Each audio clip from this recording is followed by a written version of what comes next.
Apparently, the YouTube gods think you need to learn how to make a red orc, or you're just curious yourself. Either way, let me show you how I do it. So you want to use these three colors right here, and we're going to start with Diabolical Plum. Now, I used an airbrush for this whole project, but you don't have to use one. You can use a paintbrush if you don't have one. It's not a requirement. Now, you want to cover the whole entire orc's skin in the Diabolical Plum.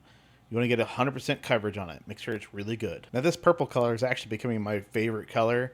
I really want to put it on everything, honestly. Okay, now we got that done. Now get out the Dragon Red, and you want to do about 75% on the skin.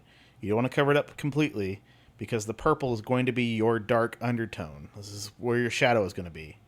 And it also helps draw your red up higher in coloration, and really just helps with the red. Alright, now lastly, you want to get out the pure red, and you're going to do just like the very top highlights. We're talking 10%, 20% on the skin. You're really, this is your top high.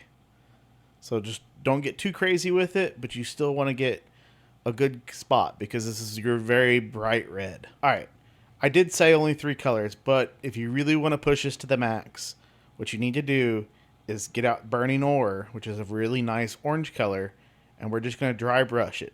You're going to do all your highlights with this, and it's really going to pop your red to the max. And there you go, a red orc. If you have any questions or comments, put them down below. If you like this video, like and subscribe, and I'll see you in the next one.